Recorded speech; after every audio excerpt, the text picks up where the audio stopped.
So today, we are going to take a closer look at Imperial Guard flak armor. How realistic and practical this kind of personal protection actually is from a battlefield perspective, and in which direction the evolution of real-world protective equipment is moving.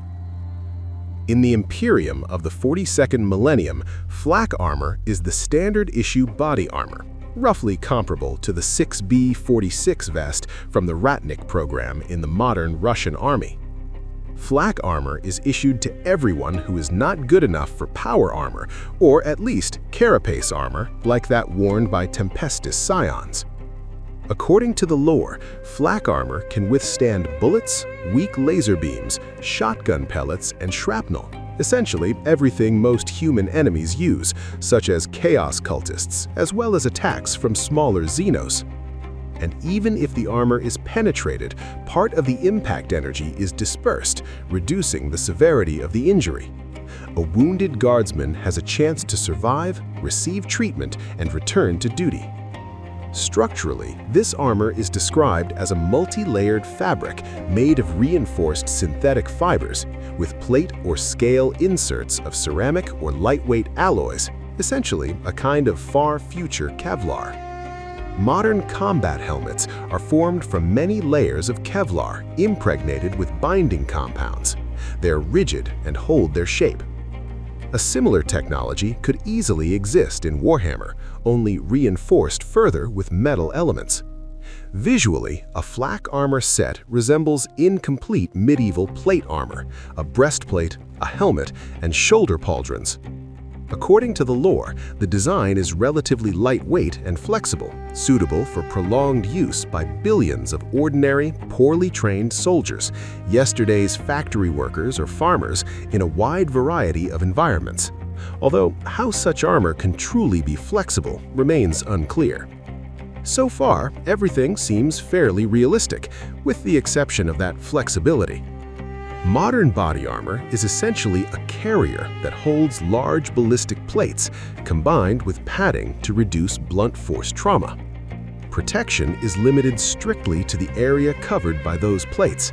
If we assume that flak armor has roughly equal strength across its entire surface, then it actually protects a larger area of the body than modern ballistic vests do. Today, additional modules are used: neck protection, groin protectors, but these are almost always fragmentation protection rather than full ballistic armor. Modern armor systems are modular and configurable for specific missions and environments. The first major drawback of flak armor is repairability. If a ceramic plate in a modern vest is damaged, it's simply replaced. If it is not replaced, that spot becomes a weak point and will not stop another round. Steel plates are more durable but generally offer worse protection, which is why ceramics are preferred. But how do you repair a large molded flak breastplate if it's shattered by a bullet or a large fragment? That's unclear. Kevlar helmets, for example, delaminate into fibers when damaged and lose much of their strength. You can patch and repaint them, but factory-level protection is gone.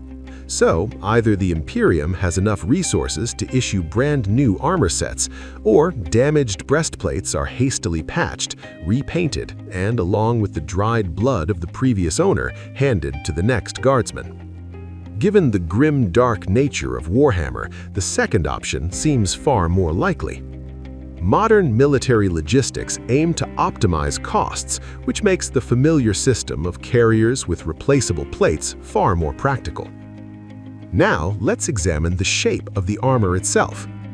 We see a short breastplate, a full-coverage helmet protecting the ears, and large shoulder pads. At first glance, the breastplate seems very short, but in fact, it roughly matches the size of a modern ballistic plate. Such a plate protects the heart and vital organs, wounds to which usually result in instant death. The abdomen is either left unprotected or covered only by lighter fragmentation armor. While abdominal wounds are horrific, the soldier still has a chance to be evacuated and receive medical aid, whereas full ballistic protection for the abdomen would be too heavy and severely restrict mobility. A single top-tier ballistic plate weighs around 4 kilograms. 2 plates, front and back, are already 8 kilograms, and that's before weapons, ammunition, and other gear. Modern body armor is always a compromise between weight and coverage. The harsh logic behind modern military armor is simple. It's better to survive with severe injuries than to die instantly on the battlefield. Many modern instructors recommend aiming for the groin or lower abdomen in small arms combat. It hits there reliably incapacitates the target. The wounded soldier screams, demoralizing others, requires immediate medical attention, and several soldiers are pulled away from the fight to evacuate him. The abdomen of Imperial Guardsmen is completely unprotected. A shot or fragment wound there would likely lead to intestinal infection in the name of Nurgle. Modern infantry armor actually provides better protection in this area from fragments. The helmet raises no major questions. It offers maximum coverage and can be fitted with a face shield equipped with air filtration and possibly vision enhancement. Here we see bulges for ear protection, something every guardsman should have. Good active hearing protection suppresses loud nearby sounds to prevent hearing damage and amplifies quiet distant sounds, like a branch snapping 100 miles behind you. In the far future, such systems should absolutely exist for guardsmen and Imperial shock troops. They already exist today and are widely available. A combat helmet must provide maximum fragmentation protection. And here, the Guardsman helmet actually looks even more advanced than real-world counterparts. Next, the shoulder pads. In real combat, shoulder wounds are common and extremely dangerous. Major arteries pass through this area. Soldiers are trained to apply a tourniquet as high as possible on the arm to stop bleeding. Modern ballistic shoulder protectors exist specifically to cover the brachial artery. So, protecting guardsmen's shoulders from fragments and even bullets or laser shots makes sense. However, such armor could interfere with rapid bleeding control using medical tools. That means the shoulder pad must be quick release, allowing instant access to the wound. Large shoulder pads may also interfere with proper rifle stock placement. On the other hand, in the far future, melee combat is common, and sword strikes often target the head, arms, and shoulders. Now, for a couple of non-obvious issues the armor designers seem to have overlooked. In Warhammer media, guardsmen are always shown heroically charging upright. In reality, soldiers under fire spend a lot of time prone, crawling to reduce their silhouette, both from bullets and especially from artillery and mortar fragments. I've never seen guardsmen fighting while prone in any Warhammer game or cinematic. Instead, everyone charges forward with swords raised. In reality, any sensible guardsman would lie down and calmly shoot advancing sword-wielding fanatics. The question is how comfortable it would be to crawl in this armor. Visually, it seems possible. The armor doesn't appear thick enough to prevent hugging the ground. The second issue is battlefield medicine. I have seen only one Warhammer video where wounded guardsmen receive medical aid during combat. In any war, the wounded vastly outnumber the dead, often 4 or 5 wounded for every fatality. Casualties are evacuated, treated, and returned to service. If the Imperium wants to win, guardsmen must be trained in basic tactical medicine and believe they won't be abandoned. In the modern world, battlefield medicine is taught to all soldiers. The author of this channel has personally completed several tactical medicine courses. Speed is critical. Modern armor systems include quick-release mechanisms to rapidly remove armor and gear for evacuation. If aid is given on the spot, access to the wound must be immediate. Medical trauma shears are used to cut clothing and armor carriers. Flak armor cannot be cut this way, so either the breastplate must be quickly removable, or it may delay life-saving treatment. Finally, the leg armor.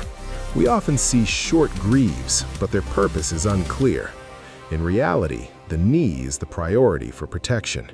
Modern tactical pants often have integrated knee pads or separate ones, not to stop bullets, but to protect against impacts. Most guardsmen have exposed knees while their shins are protected, despite the shin being far less likely to be injured. Modern assault kits sometimes include thigh protection because the femoral artery is extremely vulnerable and damage can be fatal within seconds. Some artworks combine shin guards with knee protection, but overall, modern militaries have concluded that integrated knee pads are the most practical solution. Shin protection is mainly useful in shield and melee combat. Placing armor on the thigh instead would statistically improve guardsmen's survivability. Modern equipment is modular. Using MOLLE systems, soldiers configure their gear based on mission requirements and personal preference. Extra pouches for heavy firefights, or shifting gear off the abdomen when crawling. In combat, fractions of a second matter. Faster reloads, quicker access to grenades. Experienced soldiers spend enormous effort optimizing their gear so actions are automatic. So, taking everything into account, is Guardsman armor good or bad? It seems the designers envisioned armor for trench warfare. It protects the head and upper torso, the parts exposed above trench lines, and the helmet and shoulder pads provide protection against airburst artillery fragments. With some caveats, flak armor can be considered relatively realistic, but it lacks lessons humanity would only learn later. Visually, flak armor is excellent. Guardsmen look both believable and futuristic, but the flaws are in the details.